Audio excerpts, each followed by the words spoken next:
নমস্কার, আমি সুবীর। আপনারা দেখছেন সুবীরদার লাইফস্টাইল 555। আজকের বিষয় শিক্ষার জন্য বাস্তু। শিক্ষার জন্য বাস্তু একটা অনুকূল শিক্ষার পরিবেশ তৈরির ওপর জোর দেয়। শিক্ষার জন্য বাস্তু টিপস।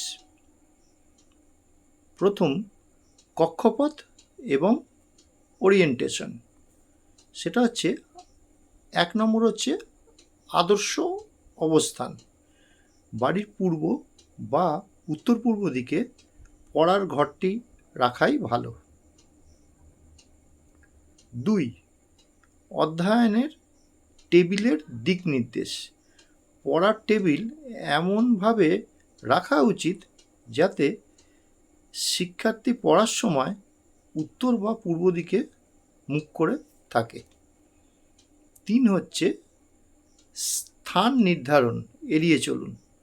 অধ্যয়ন কক্ষটি দক্ষিণ পশ্চিম বা উত্তর পশ্চিম দিকে স্থাপন করা এড়িয়ে চলুন। এবার হচ্ছে আসবাবপত্র এবং জিনিসপত্র স্থাপন। 1, অধ্যয়ন টেবিল। সর্বোত্তম মনোযোগের জন্য পড়ার টেবিলটা উত্তর বা পূর্ব দিকে মুখ করে রাখা উচিত। 2, বই এবং স্টেশনারি। একটা বিশৃঙ্খল মুক্ত পড়ার টেবিল রাখুন। বই এবং স্টেশনারি জিনিসপত্র তাক বা নির্দিষ্ট জায়গায় রাখুন। 3, স্তূপীকরণ এড়িয়ে চলুন। মানে পড়ার টেবিলে একদম উজাড় করে জিনিস রাখবেন না, ঠিক আছে? বা পড়ার টেবিল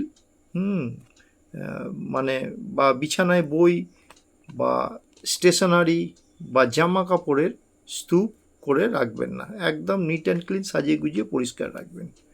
এবার হচ্ছে রং এবং সাজসজ্জা। উজ্জ্বল এবং প্রফুল্ল রং করতে হয় স্টাডি রুমে। স্টাডি রুম সাজাতে হলুদ, কমলা এবং সবুজের মতো উজ্জ্বল রঙের ব্যবহার করুন। আচ্ছা, 2 হচ্ছে নেতিবাচক চিত্র এড়িয়ে চলুন। দুঃখজনক দৃশ্যের ছবি বা চিত্র, কর্ম অথবা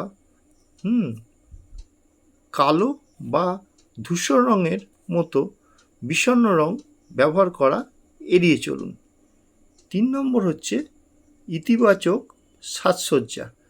উদীয়মান সূর্য বা দৌড়ে আসা ঘোড়ার মতো উৎসবব্যঞ্জক ছবি অন্তর্ভুক্ত করুন। আশপাশে টাঙিয়ে রাখুন বা দেয়ালে টাঙিয়ে রাখুন, ঠিক আছে? এবার যেটা বলছি সেটা হচ্ছে শক্তি এবং বায়ুমণ্ডল। 1, ভালো আলো নিশ্চিত করুন। স্টাডি রুমটি ভালোভাবে আলোকিত থাকে যাতে সেটা নজর রাখবেন।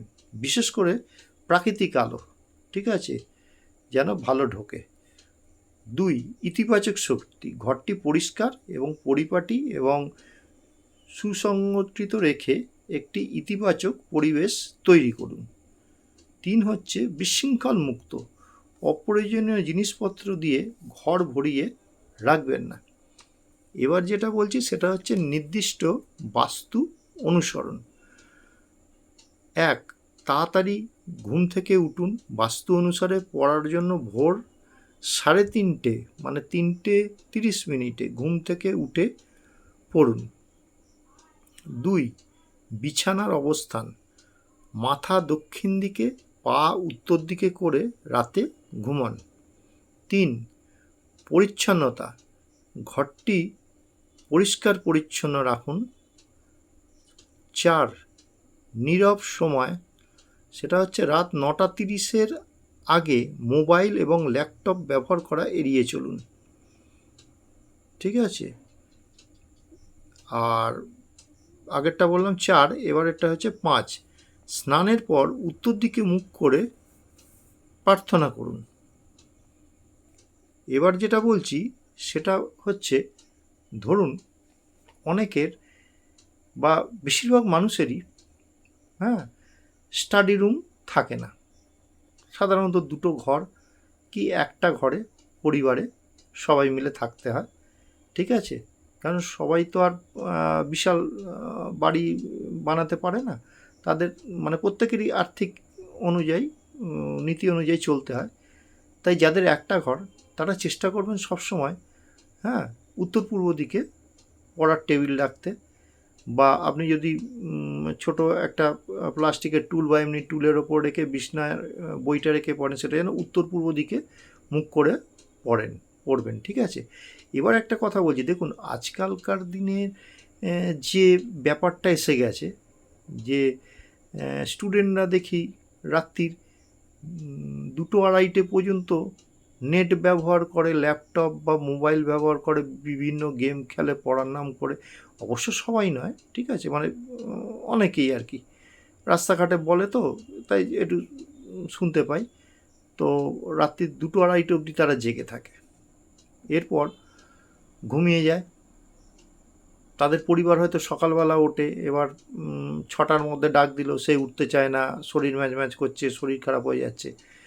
তো সেই জন্যই এই নিয়মটা বললাম, যে অনেকে হয়তো বলবেন যে 3:30 উঠে আবার কেউ পড়ে নাকি, হ্যাঁ, এই হয় নাকি? দেখুন, পড়াশুনো বা মানে শিক্ষার্থী যে আছে, এটা একটা এমন জিনিস, এটা ছেলে খেলার জিনিস নয়, হ্যাঁ।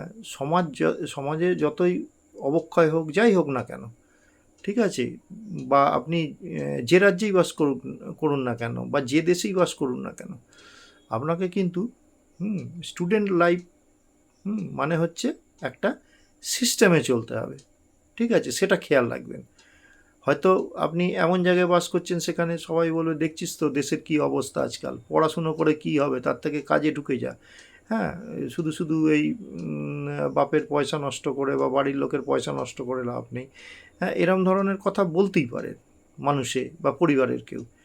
কিন্তু হ্যাঁ, পড়াটাকে এগিয়ে নিয়ে যাওয়া সম্পূর্ণ আপনাদের বা আপনার মানসিকতার ওপর নির্ভর করছে, ঠিক আছে? আর সাধারণত যারা একটু মানে আর্থিক দিকে একটু কমজোরি আছেন, তাদের অনেক সমস্যা হয়, বই কিনতে সমস্যা হয়, ঠিক আছে? প্রাইভেট টিউটরের কাছে যদি ঠিক মতো না পড়া হয়, সেই স্যারের কাছে অনেকে বলেন নাকি নম্বর বেশি পাওয়া যায় না। তো যাই হোক, দেখুন, মানে ইচ্ছা থাকলেই উপায় হয়, ঠিক আছে? যে জিনিসটা দিচ্ছে সিলেবাসের মধ্যে, সেটা যদি আমি ঠিকমতো লিখতে পারি, বুঝিয়ে যদি বলতে পারি, হ্যাঁ, নিশ্চয়ই সেটা মান্য হবে, ঠিক আছে? তাই বাস্তুনীতিগুলো কঠোর পরিশ্রম এবং অধ্যয়নের অভ্যাসের পরিপূরক হিসাবে ব্যবহার করা উচিত, বিকল্প হিসাবে নয়। আশা করি ভিডিওটা আপনাদের ভালো লাগলো বা লাগবে। আপনারা অবশ্যই সাবস্ক্রাইব করবেন। আজকের মতো ভিডিওটা এখানে শেষ করছি। আপনারা সুস্থ থাকুন, ভালো থাকুন, নমস্কার।